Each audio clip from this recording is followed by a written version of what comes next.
an object or organization. Signs and symbols are always rendered in silhouettes. That's block or outline color. Okay, when we talk about silhouette, sometimes people think it's just something that is painted or shaded black. It could be any color. It just has to be one flat color with no details in quotes inside. And they are available as traditional symbols, logos, and safety signs. Okay, so we are going to look at those classifications: traditional symbols, safety signs, and brand elements, specifically logos. Okay, Ay, ya se va a terminar.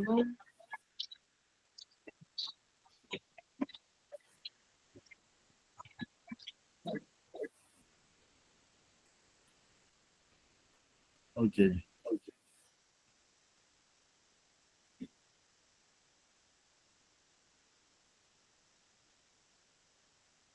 All right. So in explaining, I mentioned um, some of the characteristics of signs and symbols. So you should tell me, what are some of the characteristics of signs and symbols?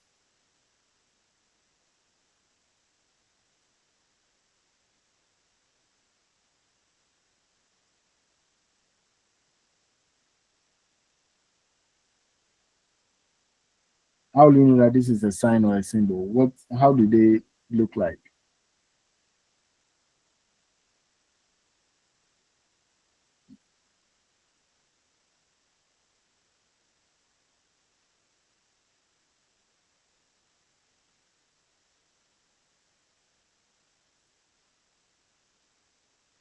Characteristics of signs and symbols. We are saying that they should be rendered in silhouette as vector images. How do you understand that? Rendered in silhouette as vector images. Why do you think they should be rendered in silhouette as vector images?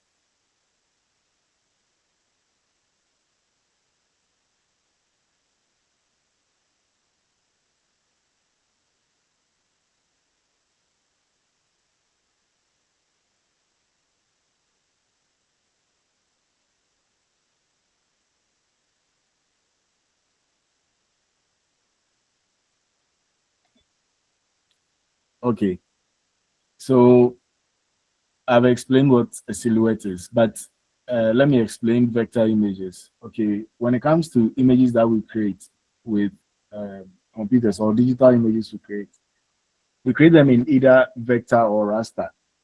Okay, another name for the raster is bitmap. Okay, so with these two types, the bitmaps or raster images deal with pixels.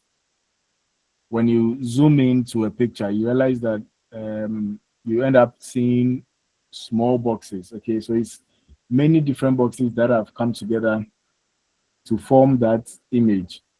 Okay, so your camera is maybe 50 megapixels. Okay, that's how um, digital screens are seen. Okay, but with the vector images, those ones are not. They don't come in the form of pixels, but they are created with mathematical calculations. Okay, so there are softwares that create vector images, and there are those that create bitmaps or raster images. A classical example for raster images is Photoshop. Okay, so when you zoom in on Photoshop or you create something with Photoshop and you zoom in, you see small boxes with varying colors, and they all come together to form that image you see on the screen. But with the vector images, an example of a software is Illustrator or Corel Draw, and those ones you can zoom in to a very big size, and it still maintains its shape. Okay, it doesn't come in those boxes, the pixels.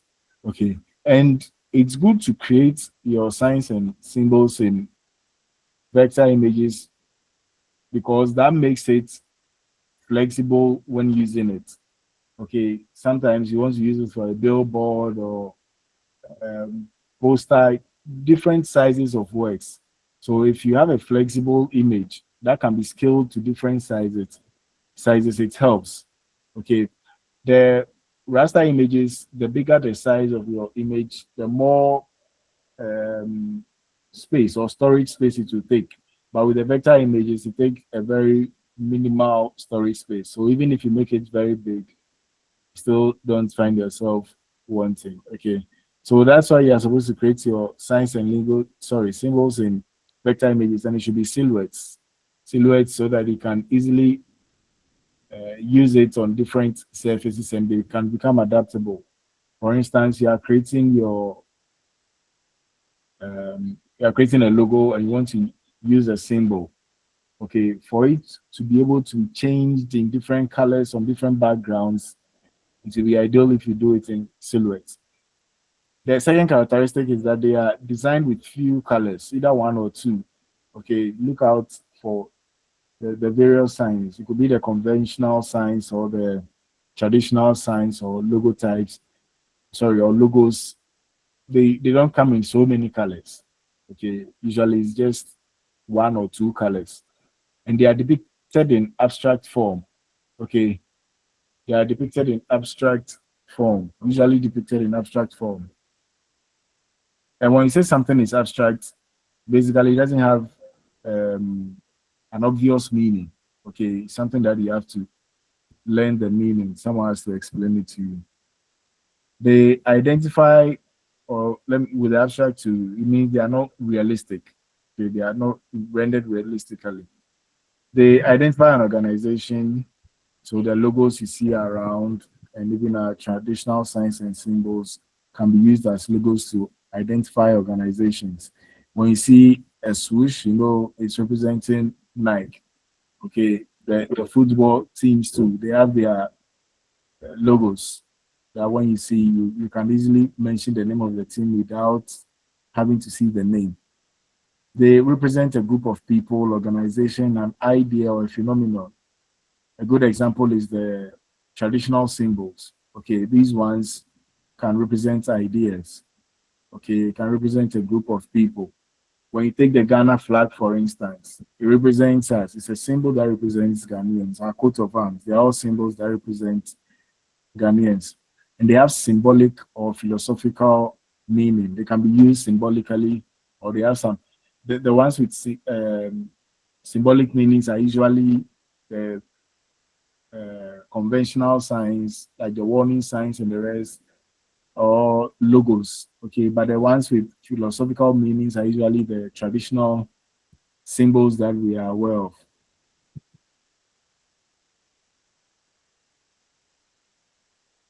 So traditional symbols are symbols developed by a particular traditional council or ethnic group which represent them or an aspect of their culture. Okay. In Ghana, we are used to the Edinkra symbols, but there are other ethnic groups with different symbols as well. The Gans have theirs, the Evers have theirs, as the Akans also have theirs. And such symbols are often philosophical and identical with the group. Okay, there are several of such symbols and signs in Ghana. Example are the Edinkra symbols, of which the Jinyami symbol is part. Okay, this one we'll use it for group work. Different types of Ghanaian traditional symbols and their meanings. We'll use that later on. So if I ask you right now, there are many traditional symbols you can mention. Now let's look at the brand elements, and our focus is on logos. A logo is a visual symbol or design that identifies an organization or a product. At least 7 distinct types of logos are used in corporate identity. We have the name only, the name symbol, the letter only or monogram or initial letter logo, and also letter symbol logo, heraldic logo, elusive and illustrative logo. We are going to look at all these logos.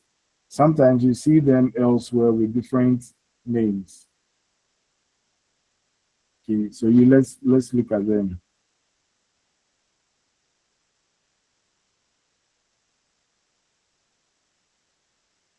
So we begin with the name only logo. The name only logo, also called the word mark or logo type. Okay, word mark or logo type. It's usually developed from the initials of the name or names of the owner or owners of an organization, or the name of an organization. So a group of people come together to form a business. Then they can put their name together, or the name of that organization they form. Then they use that name to create a logo.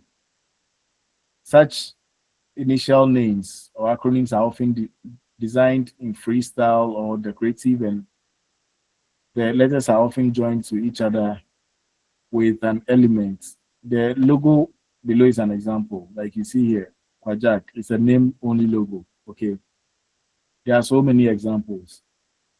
What are some of the examples you can mention? Name only logos. The logo is made up of the name of the company, or the name of the company is what is used to design the logo. And they have their specific um, distinctive or stylized typography or type they use. Okay, created for that business. An example can be Google or Coca-Cola, Visa. They are all examples. Okay, apart from the one you see here, they are all examples. We call them word marks or logo type.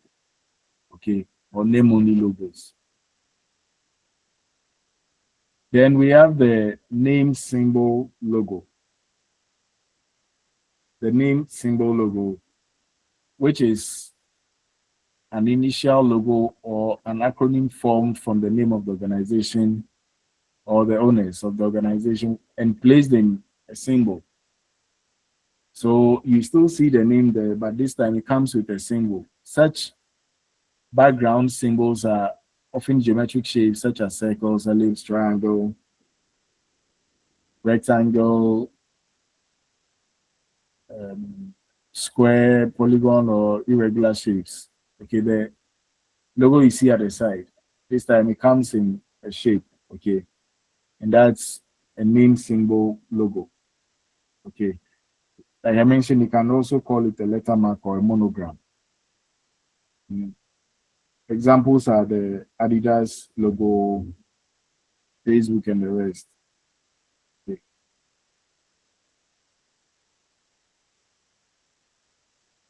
And sometimes it can be the initials of the company that will be used to create the logo. And they are usually used when the name is very long. So you just pick the initials like CNN, IBM, and the rest. They are all examples of this type of logos.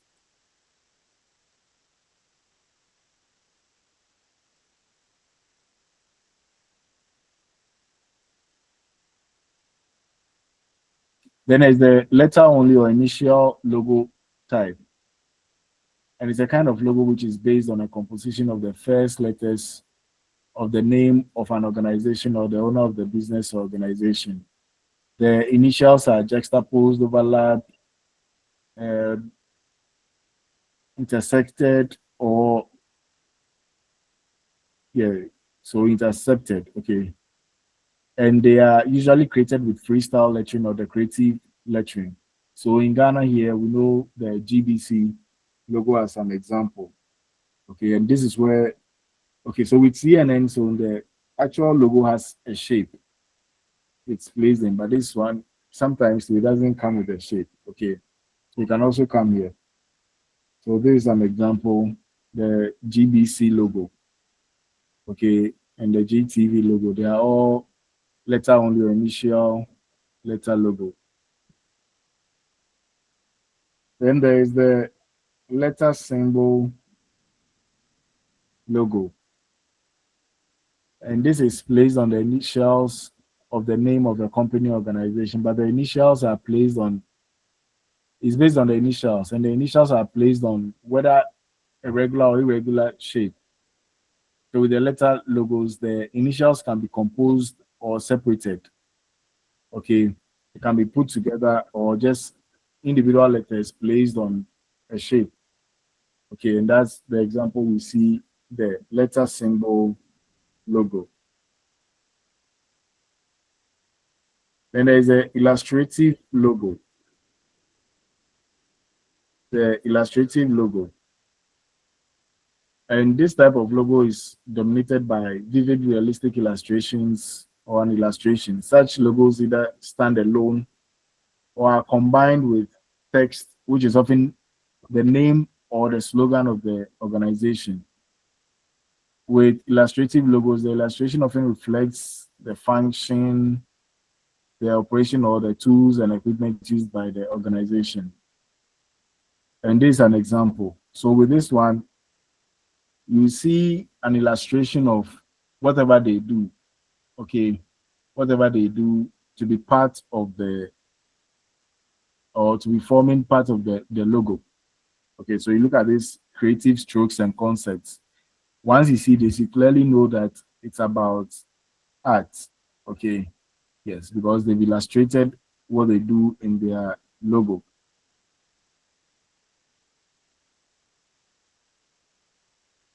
Then there is the elusive logo, or sometimes called abstract logo. And it's a kind of logo that has a hidden meaning. Normally, such logos are symbols that represent a concept or a philosophy. Such concepts or philosophies are often based on the organization's corporate mission, vision, or objectives, or the owner's mission, vision, or objectives. Okay, so they create a symbol that represents those philosophies, okay, their mission, or whatever it is. And these things have to be explained to you. You can't just say, sometimes you can see it and actually know what they are trying to communicate. Okay. Elusive logos that do not contain text are difficult to understand or interpreted by the public. So those ones are difficult to understand or interpret by the public. Usually it is the corporate members, okay, people who belong to the organization that know the meaning. And the following logos are examples: Media Alliance, Shell, Ghana, Goil, Base Components, and so on and so forth. Okay, you see an example here. Okay, and someone has to explain the concept to you before you understand. Okay, there are so many of them: Pepsi, BP, Adidas, and so on and so forth.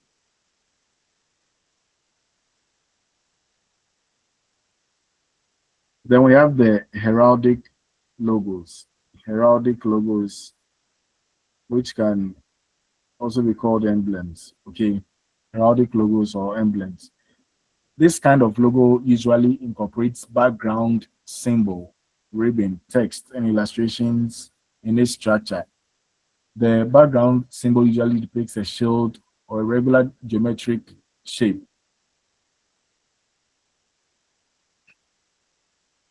Some heraldic logos contain emblems as well. Okay, heraldic logos are often produced for sports clubs, security agencies, educational, and other public and private institutions. So you see this example, and those who like football, most of the logos you see are heraldic logos or they are emblems. Okay, it's the same thing.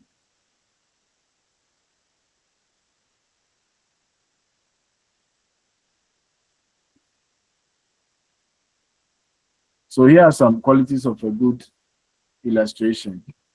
Sorry, a good logo. What makes a logo a good one? One, the illustrations must relate to the organization. Whatever illustrations you use in your logo must relate to the organization. It doesn't necessarily mean that it has to do or show what the organization is doing, but maybe a mission, a philosophy, something the organization believes in, okay, can be illustrated as part of the logo. So whatever illustration you use has to do with or should have something to do with the organization. It should be able to perform its identification function effectively. Remember that we said the brand elements help to identify the organizations. So if you have a logo that is not able to identify your organization effectively, then you are losing it. Okay. Once someone sees it, they should be able to identify you. It must not contain more than three colors, including black and white. It must not contain more than three colors, including black and white. And usually these colors are the colors that the company has adopted as its colors to represent it. Okay. Remember that color scheme is also a brand element. So it should move together with the um, organization. Okay. Textual content should be brief. If you are to add any text to it, it should be very brief. Okay, things that can easily help recall. It should be a brief one.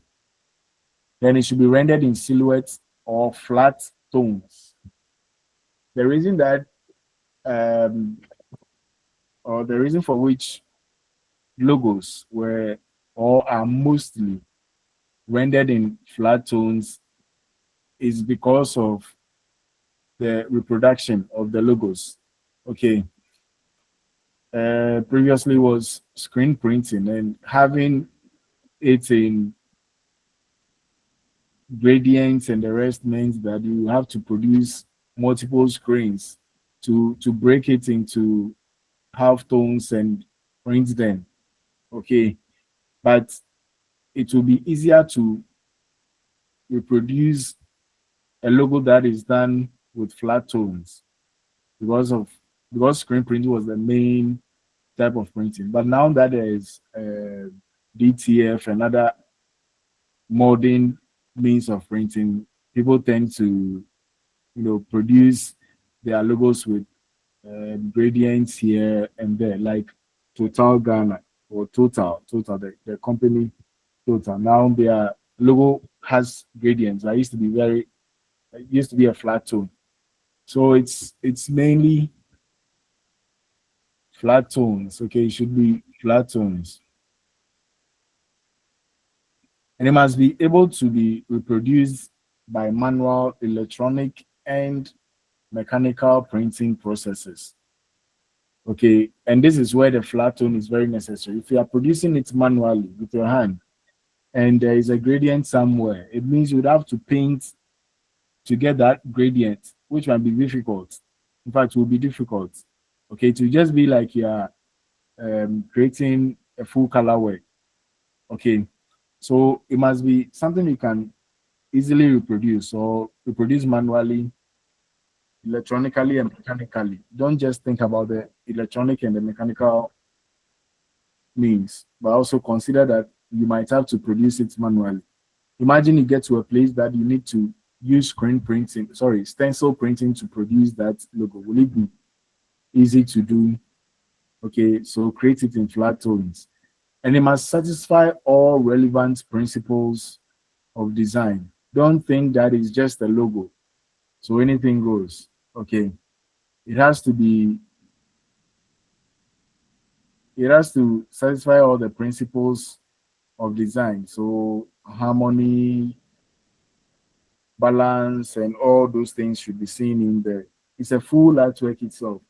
And designing a logo is not a joke. It's not about just putting symbols together.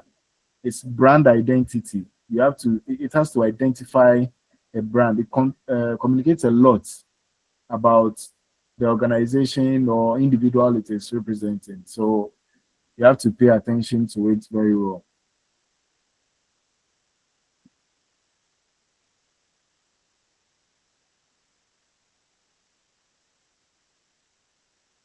All right, so now let's move on to corporate identity design. This is the art of creating functional and aesthetic visual or non-visual unique symbols to identify an organization, company, association, institution, product, country, and so on and so forth. They are mainly used to brand organizations and associations. Corporate symbols are referred to as trademarks or brand elements. So this time we are moving beyond just the logo. Okay. Brand elements are often patented to the owner or owners by law, in that they are often registered with the registrar general's department or an organization mandated by the states to register organizations. Businesses and creative works. Okay, so it has to be registered. Your brand elements have to be registered and owned by you, um, the owner of that business. Okay, it should be owned by you. Immediately, the symbol is registered by the owner. It becomes his or her patent right legally or trademark, which makes it prohibited to be adopted or reproduced by any manual, electronic, or mechanical means without a permission from the sole owner. So once you register it, no one can use it without your permission. You can sue anyone who uses it. Okay.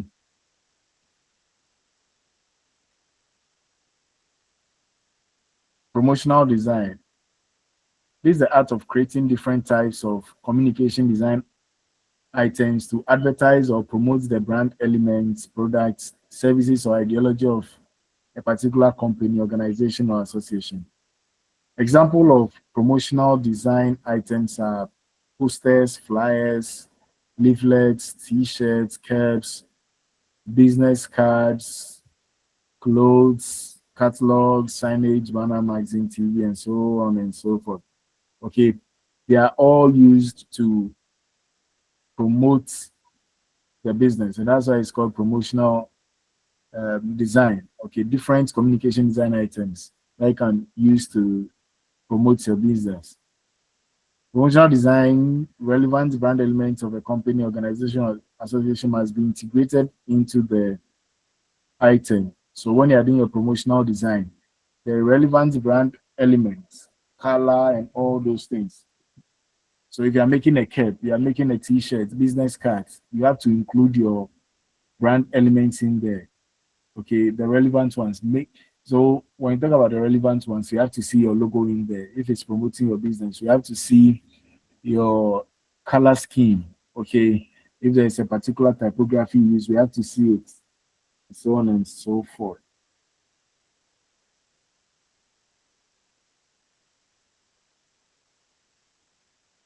Let's look at how to develop visual symbols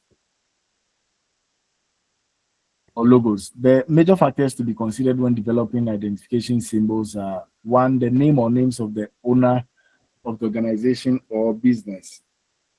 Okay, you look at the name or names of the owner organization or business.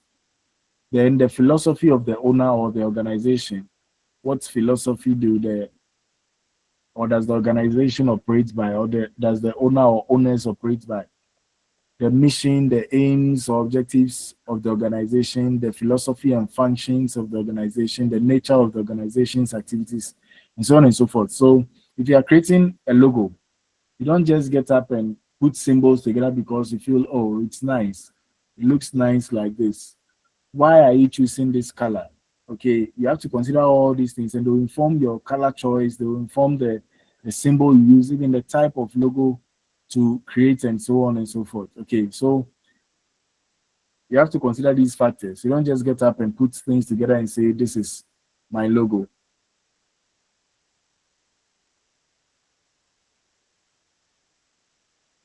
Let's look at the name. The name can be an acronym or the full name or names of the owners of the organization. The acronym can be used as slogans and so on and so forth. Example, Kwame Ejaku Creations is named Kwajak Creations. So the Kwame Ejaku is what has been um, rephrased or has been used to coin the word Kwajak to be used for the business. Then Pan African Historical Theatre Festival, PANAFest. So here, PANAFest, that acronym means Pan African Historical Theatre Festival. Plan Ghana, Media Alliance. These are names of businesses. Okay. So you consider that University of Cape Coast is the name of the organization. You consider that too.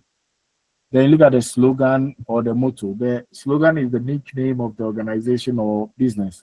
It is often an acronym of the name of the organization and can be phrased to, or can be a phrase adopted by the organization. Example, GRASU. Then the respond creativity hallmark. Kwajak, creativity unlimited. Okay, it must be stated that the acronymic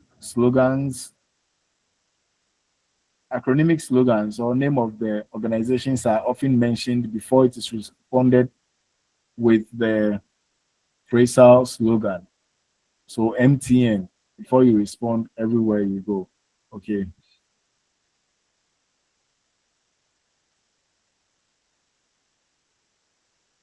So in case you are asked to design any graphic design work, how do you go about it? Let's look at the design processes in graphic communication design. In graphic communication design, effective designs are only or can only be obtained if certain important processes are followed. These processes include the background research, very, very necessary. That's the main thing, very important. You start with your background research, brainstorming, and then layout planning. So let's look at background research and why that is important.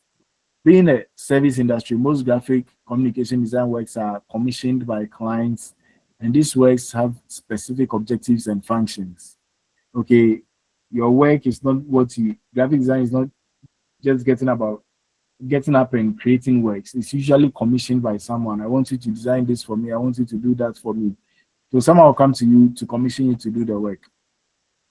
For instance, for advertising, public education, etc. Okay, whatever purpose they want you to do the work for. So after taking the client's brief, it's important for the designer to conduct a background research about the work. The client's brief is the information the client gives you about what they want, okay, and what they want the work to entail. Then after taking that, you have to go and conduct your research.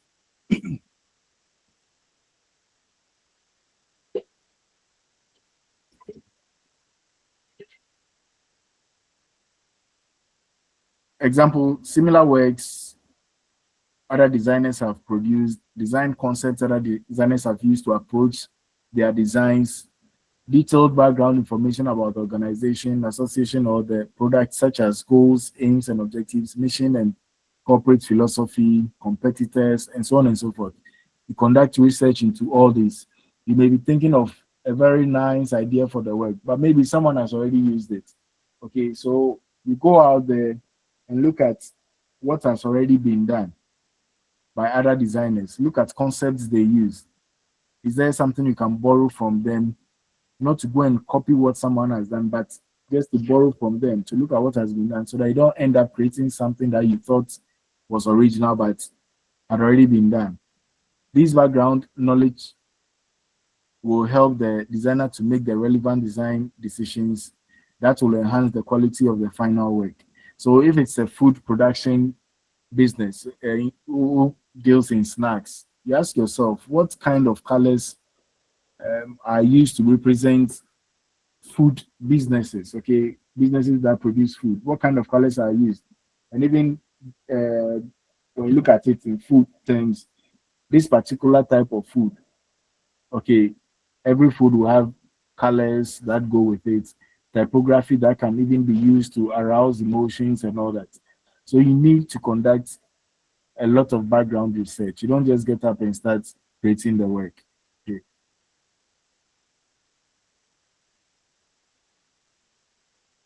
So after your research, then you have to brainstorm. Brainstorming is referred to as a pre-layout planning. Okay, pre-layout planning. And it involves making vigorous mental analysis about the purpose of the work and then writing down the appropriate answers or solutions. During this stage, some important questions must be asked and answered. You have to ask yourself some questions and answer them. So that's where you start putting down your ideas. Okay, brainstorming. You ask yourself, what is the purpose of the work? Who will use the work? What is the nature of the products required? And what should be the technical qualities of the product? What is the copy of the product? When we say copy here, we are looking at the information you are going to put on the products. Okay, so you brainstorm. Okay, so for this business, let me put these colors here, or these are the colors that usually go with this business. These are the type of typography that go with a business like this. Okay, so let me use this type of logo or that type of logo, or let me combine these two elements. So you brainstorm, you put things down to see how it goes. Okay, so more questions. What layout format will be appropriate for the product? And what should be the size? How many of the products are required? What kind of finish is required? When should the product be completed? What is the budget? And so on and so forth. Okay, so if you know the budget, you don't go and plan something huge, which the budget cannot cater for. During the brainstorming, all the necessary decisions must be taken so that the appropriate copy can be developed. Relevant typefaces, type style, fonts, illustrations, colors, and other visual elements must also be selected. Ideally, all these decisions must be taken with the client if possible. Okay, so what you do is you can, if the client is not available at the moment, you can put down this information. Okay, then when you finish, you show it to the client that this is what I was thinking, and so on and so forth. The designer then proceeds to develop visual ideas for the product and improve upon them until the final design is obtained. Okay, so you put down all your ideas, then you start developing visual ideas for the products. You can start with just text. Okay, so KFC has employed you to do a project for them. You can start putting down text. What do they produce? Then write down food. What do they use in producing their, what's the main ingredient? It's chicken. This. You write it down. Then later you can start developing it into visuals, okay, to have something to work with.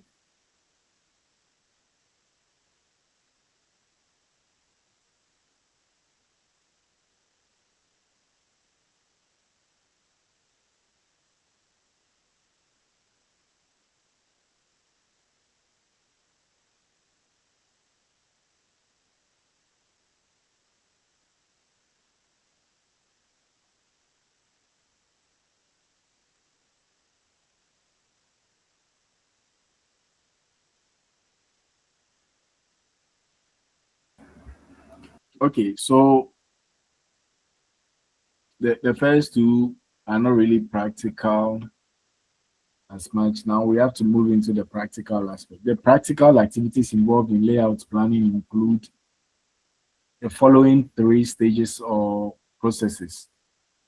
One is thumbnail sketching, rough layout, and comprehensive layout. Before discussing these three, let's discuss the following equally important concepts that are applied in layout planning. Okay, so we'll look at thumbnail sketches, rough layout, and then comprehensive layout. But before that, we'll look at this concept. Design format or orientation. What does that mean then? Line of golden proportion. The golden is supposed to be EM, okay, golden proportion, then the type indication. So when we talk about design formats or orientation, we are looking at three main formats, orientations that are used to plan the arrangement of a copy, okay, during layout planning, and they are portraits, landscape, and radial. Portraits, landscape, and radial. The illustrations below are types of formats used to plan the layout. So portrait is in the vertical orientation, okay. Then landscape is horizontal, and then radial is circular. Okay, so you can use any of these orientations for producing your work.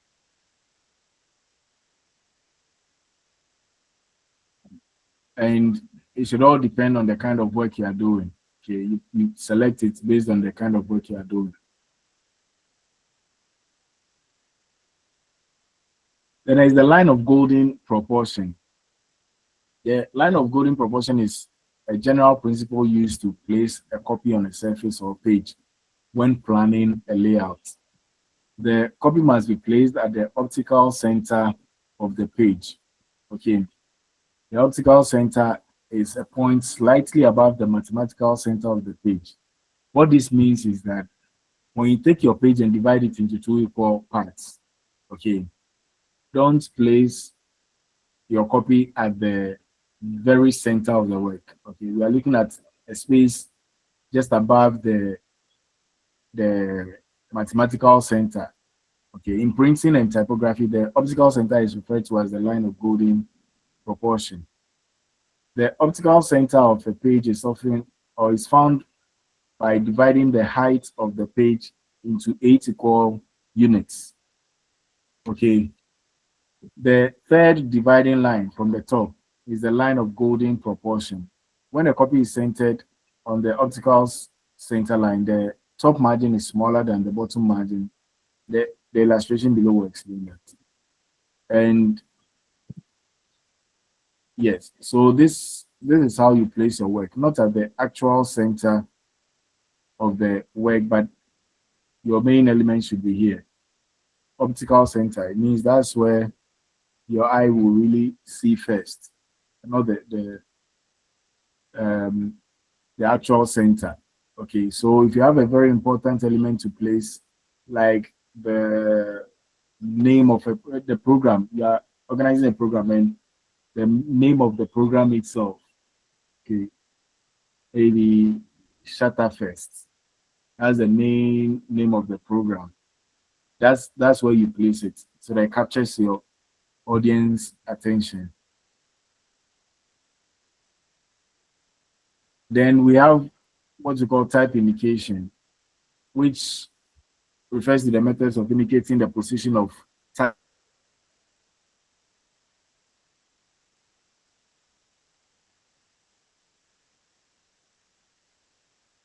type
All right, sorry about that.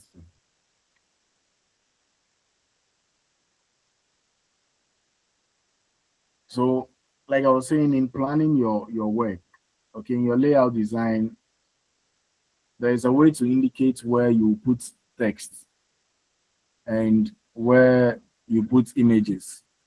So we are looking at where to or how to indicate the position of text in the layout.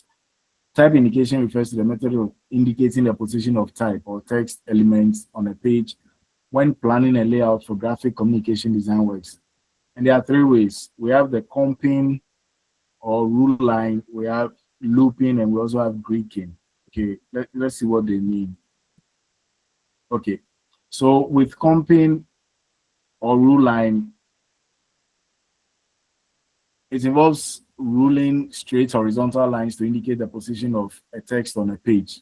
If you are using your freehand, you can just use your freehand to rule those straight lines, okay, horizontal lines, to show that this is where I'm going to put my text. The lines can be ruled with ruling pen, pencil, and so on and so forth, a ruler, pen, pencil, and still a plastic rule, depending on the type of work you are doing, okay. Then you can also loop.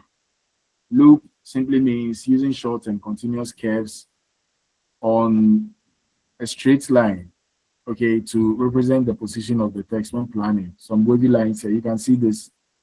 This is the looping. So we call these ones loops. Call these ones comps, okay. And you can use that to also indicate that you position your text here when you are planning your layout. Then there is Greeking, and Greeking, I don't know how many of you are familiar with Photoshop and some other software. When you select a random text to indicate where you are going to put your text, it's called Greeking. Okay, representing the type with alphabetic symbols that do not form definite words that are meaningful. The alphabets can be in upper or lower case, and letters can or could be written upright or italics. Okay, just random letters. And Photoshop and other software do that. When you select random text, you see Lorraine Ipsium something something. It's just a random text to indicate where you are going to put your text. Okay, so you can use one of these ways to indicate where text will be in your design when you are planning the design.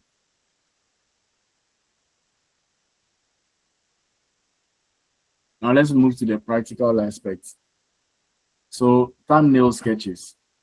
And this is the first stage of practical layout planning process. It involves using faint lines to create quick sketches to generate series of visual ideas or impressions for different aspects of the project.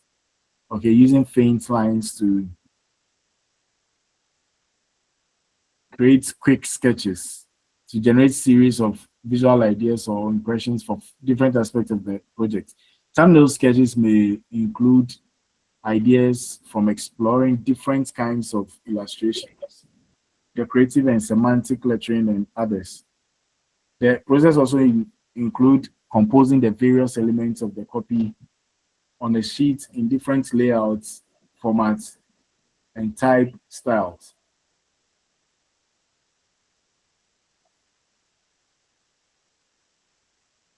So in planning the work, after your brainstorming, the initial ideas that come, when you start to visualize them, okay, you use thumbnail sketches for that. And during this process, the size of caption and other supporting text, size and positions of illustrations, positions of motion devices, and all other relevant visual elements in the copy are considered. Okay, so you are making rough sketches, but or your thumbnail sketches, but you should be able to show that this text will be bigger than the other one. Okay, so on and so forth. The composition must be made in accordance with relevant principles of design, because that is the visual plan that will guide your or begin your process of executing the work. Any type indication method such as comping, looping, or greeking can be used to indicate the position of the text, and geographic shapes such as square, circle, and so on and so forth. Okay, so geographic shapes can be used to indicate the position of illustrations, whilst the uh, type indication methods can also be used for the text. Okay, any of the type indication methods and any geometric shape can also be put there. So you can draw a box somewhere, put lines around it to show that, okay, I'll put my text here and I'll put my image here. Okay, that is for thumbnail sketches. It must be emphasized that the students must be flexible when generating initial ideas and stretch their creativity to create alternating designs or ideas that are not closely related. A situation where students make slight alterations to initial ideas make them rigid and limit their creativity, which affects the quality of their designs and concept creation. So at this stage, just explore, try so many designs. Don't just make one design, be tweaking it here and there. Okay, those ones can come when you are developing what you've already done. Okay, so it's very necessary to explore so many ways of creating or producing the work.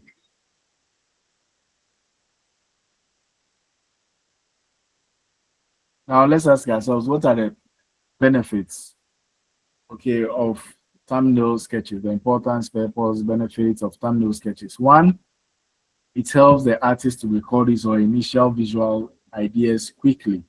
This is not detailed drawing, but the ideas that are coming into your mind, they are putting them down. So it helps you to record those ideas visually, and you do that quickly, okay? So that later on you can develop them.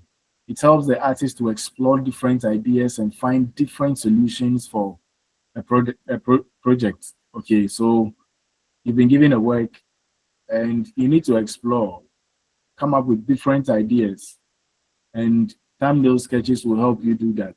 Okay, try as much as possible to deviate from the first one you did and the next one you do. Just be, let there be some differences in what you are doing. Don't just take one and manipulate that same one so many times. It provides opportunity for the artist and the client to combine ideas from different visual impressions of the project. So when you do it, you can show it to, in fact, show it to your client, okay, and let them also share their ideas.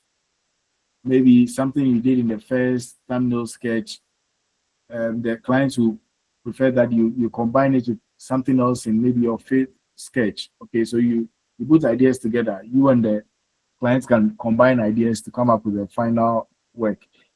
Even if a client commissions you to do a work, don't just see yourself as the expert.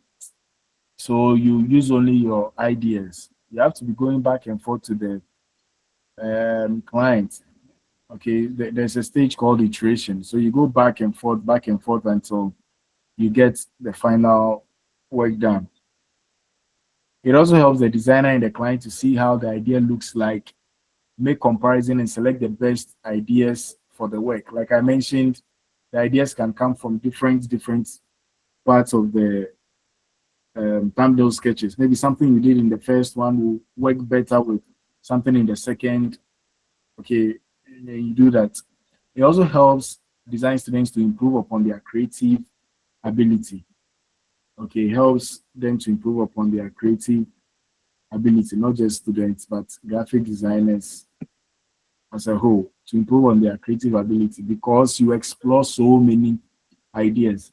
In fact, some of the ideas you put down may not be used in the project at all, but can be useful in another project.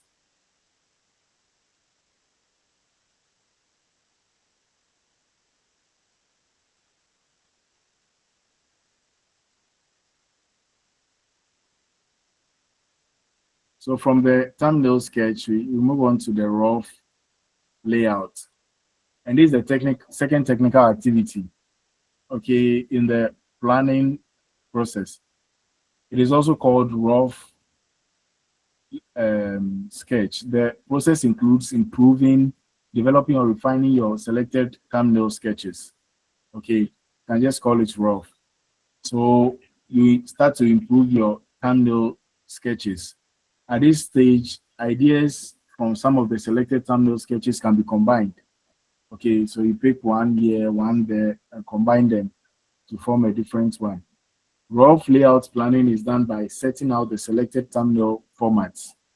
Illustrations are inserted in their correct sizes and at their correct positions, and different color schemes are explored to give a picture of how the final work will look like. So you try colors here too to see how your final work is going to look like.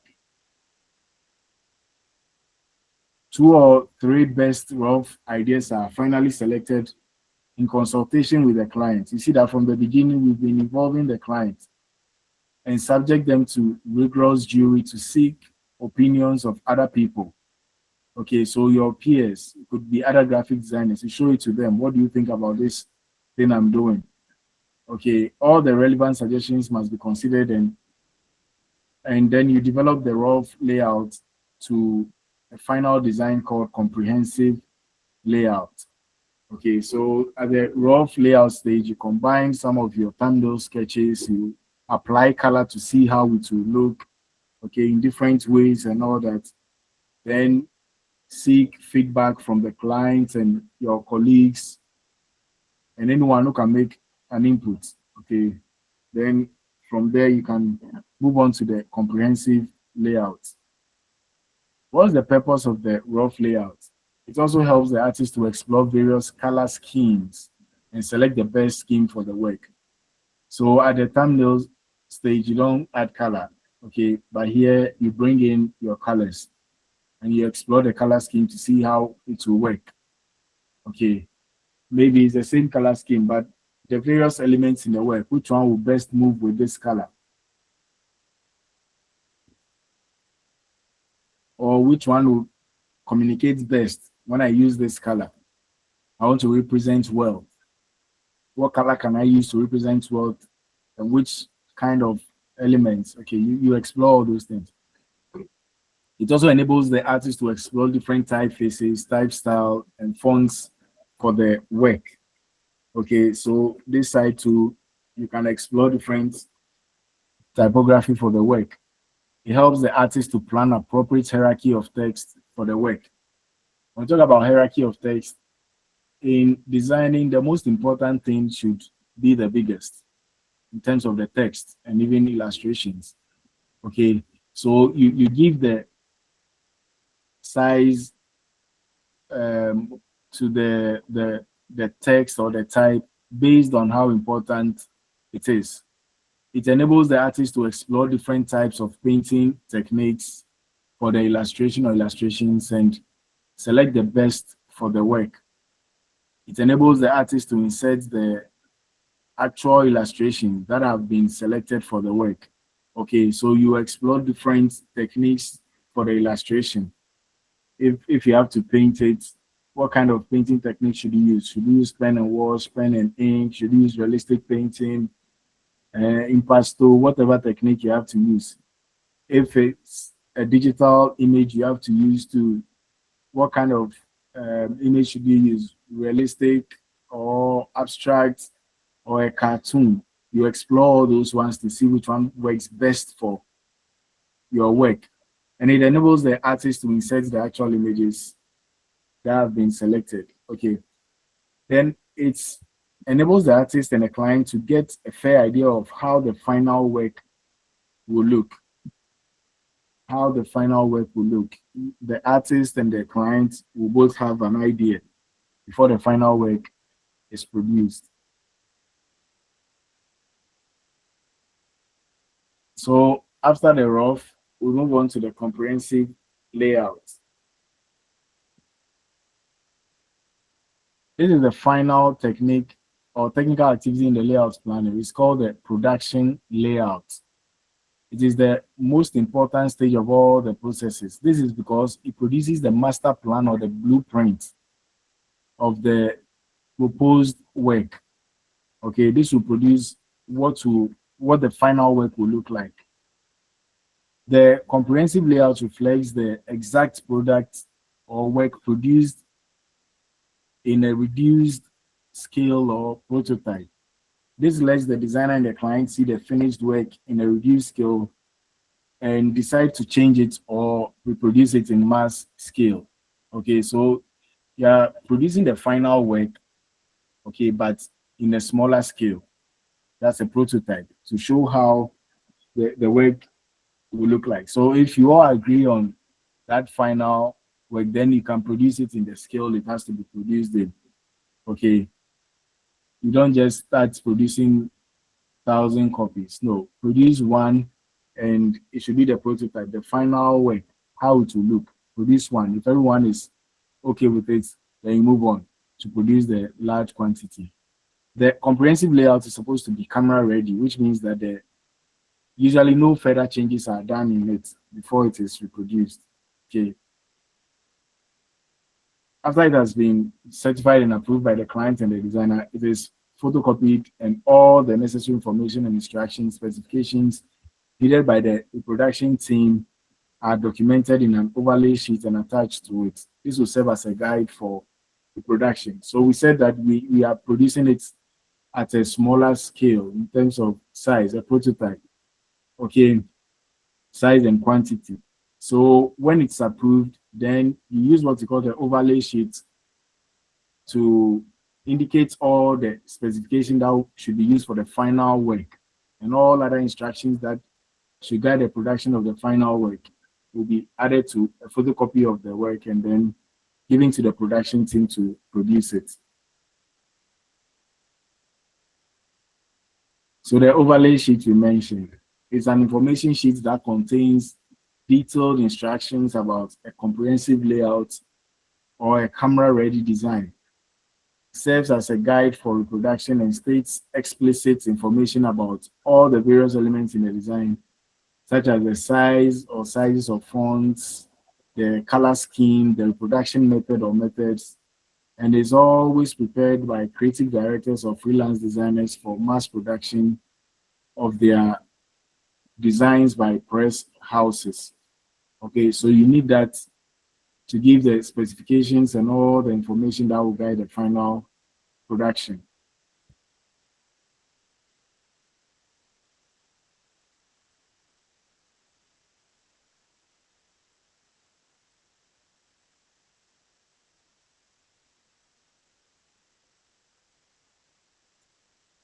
So that brings us to the end of our slides and the course. Okay, the next time we meet will be for group work.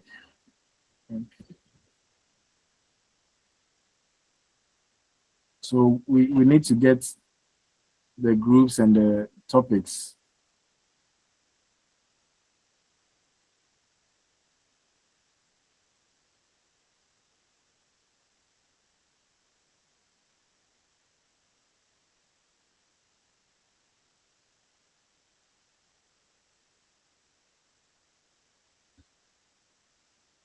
So course rep, can I get the groupings for our group discussion or group presentations?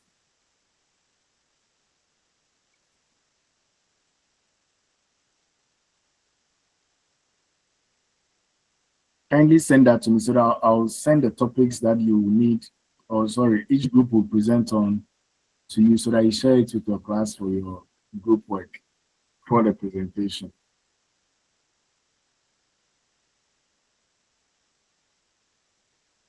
Any questions?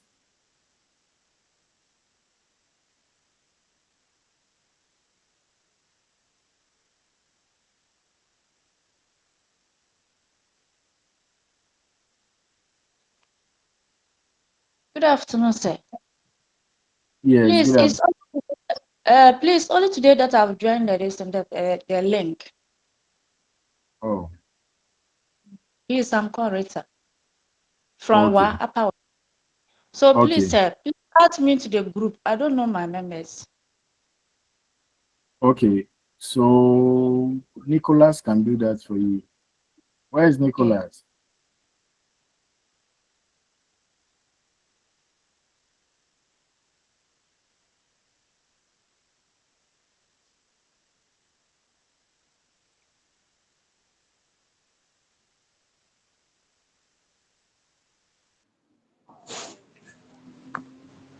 Nicholas.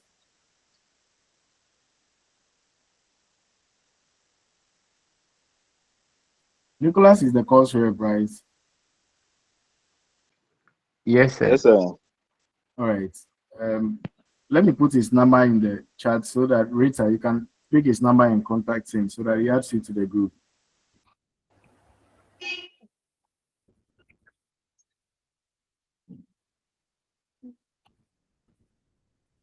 Okay, sir.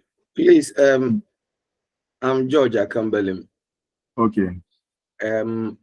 Concerning the line of golden proportion, Okay. I wanted to find out.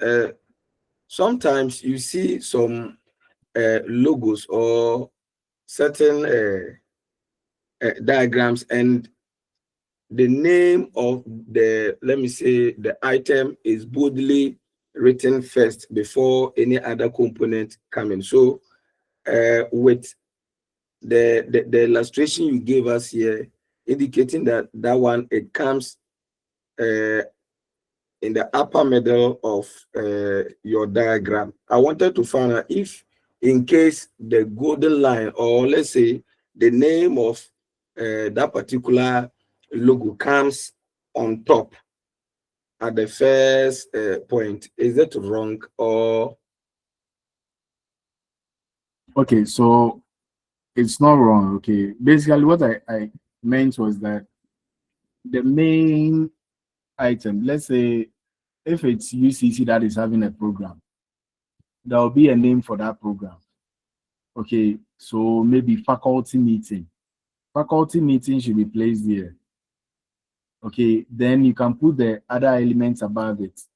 So the main element is what you place here, like the hierarchy I mentioned. Okay, so that logo can come somewhere here or anywhere, but your main information should be placed here. Are you getting it? yes, sir. So the venue and other things can also come here, and but your main info, this is where you place it. Oh, okay. If it's a new business and you're trying to introduce your logo to the world, you certainly write something before the logo comes, but make sure that logo, that big image, whatever you're introducing, it's here. Then the others can come before that. I understand, sir. All Thank right. you.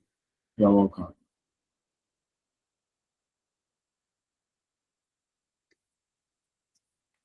Any other? So Rita, I've put Nicholas's number in the chat.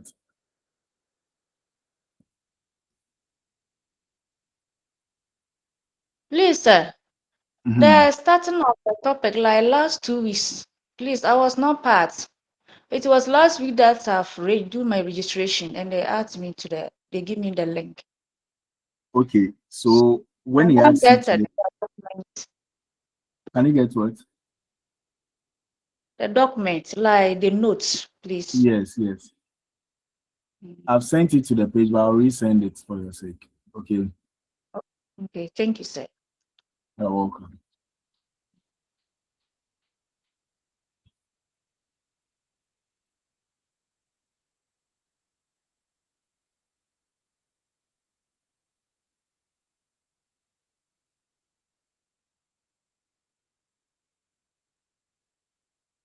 Okay, so I just checked the calendar.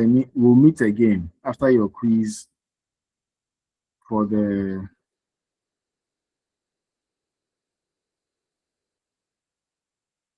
final time before you do your presentations. Okay, so we'll meet again and just try and go through the slides. If you have any challenge, okay, if you have any challenges, note it down. When we meet, we discuss it again, or you can get in touch. Okay, sir. All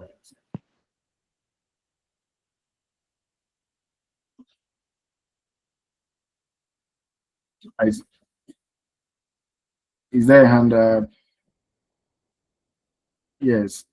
Say Ramson.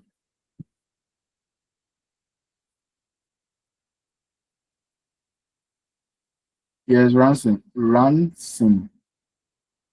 Say Yes, sir. yes. Please advise us how many colors should be used in designing a logo. How many How many colors should be used? in designing a document? Yeah, a logo. Okay, what kind of document are you talking about? So I'm talking about the number of colors that can be used in designing a logo. A logo. Oh, okay, okay.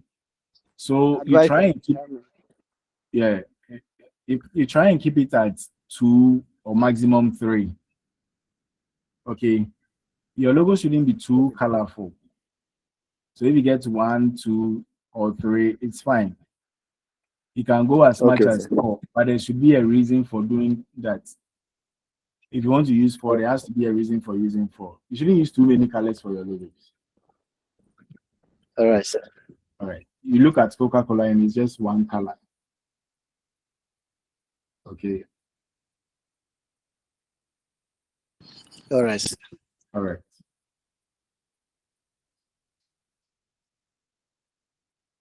Any other question?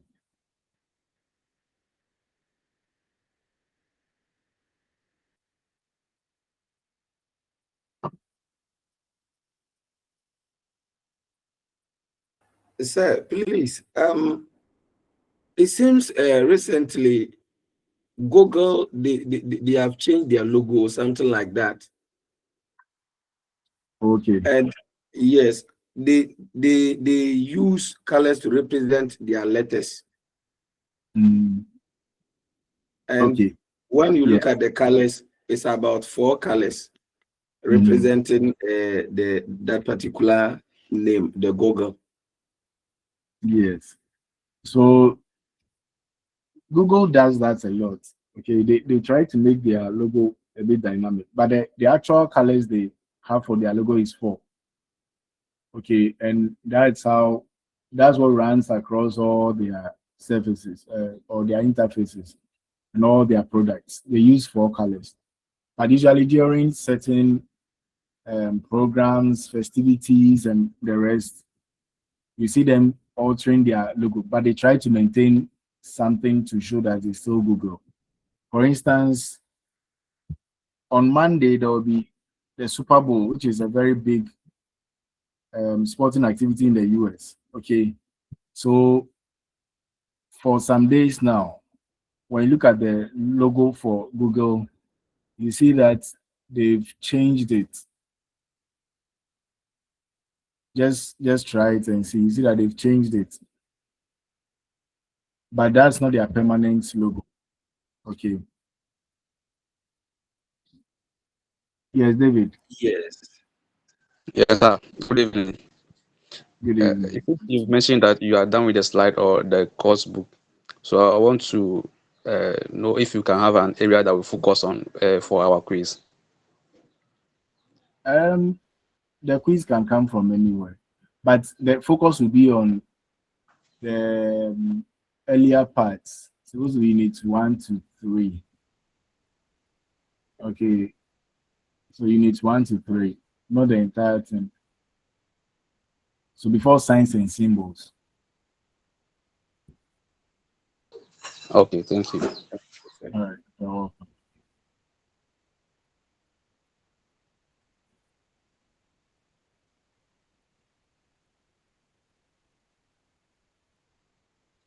Okay, so in the next 5 minutes, let's see if there will be any other questions that we can address or contributions so that we can call it a day.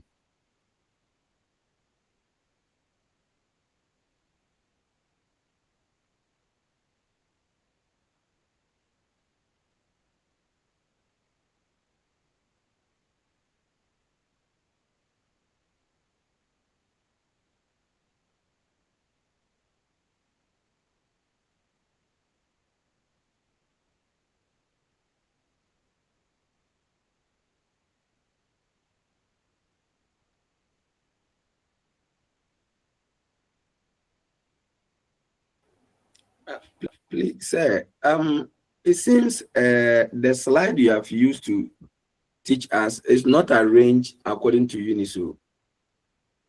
So I don't know how we are going to determine that from this place to this place is what is going to come in the first quiz. Yes, that's why I said before signs and symbols. Okay.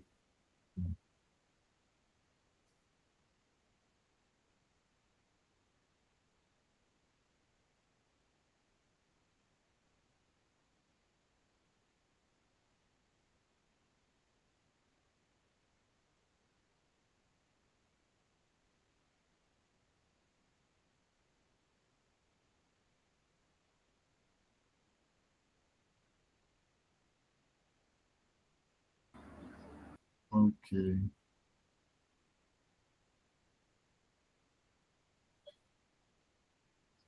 There's a question here.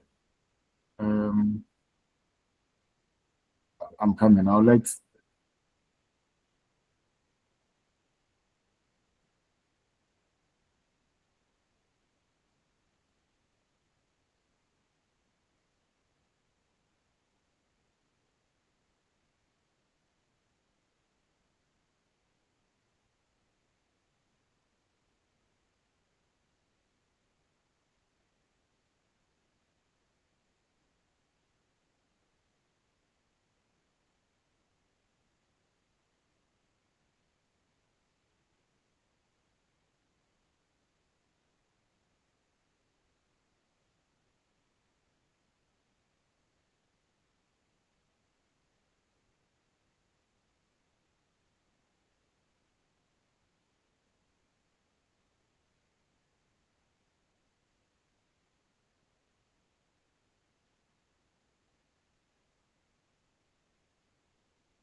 All right. So with the overlay sheet, it's something that is used at the industrial level.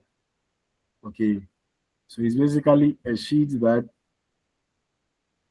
contains the information on how the work is going to be executed. Remember that the prototype will not be the same size as the final work, or it could be the same size. Okay. But at the industrial level, it's one of the technicalities that you have to get that sheet, attach a copy of the work to it, and send it to the production team. Okay. And on that sheet, you indicate what type of fonts or what type of color scheme, all the information that is required for the final production to guide them, the color scheme they should use and all that. So you give the color code and everything. You provide it on the sheet, okay, so that when they are producing the final work, they will ensure that they do what is supposed to be done. Okay, they don't deviate from it.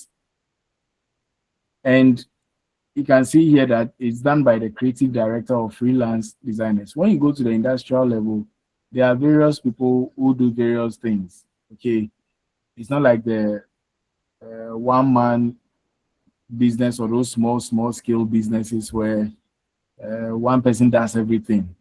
Okay, so this one is meant for the industrial level.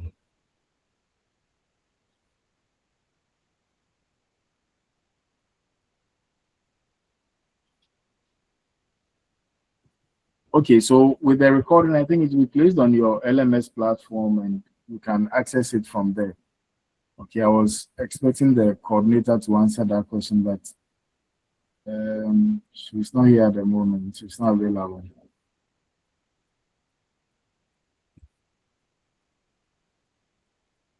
Okay, so I think we can end the class here, and then God willing, we'll meet again. I wish you all the best in your quiz. Thank you, And sir. I'll- God bless you. You're welcome. I'll arrange with Nicholas to get the group. Thank you very much, sir. You're welcome. So I send that to you. Well, enjoy the rest of your day. Thank you. Thank you, sir. All right. Bye. That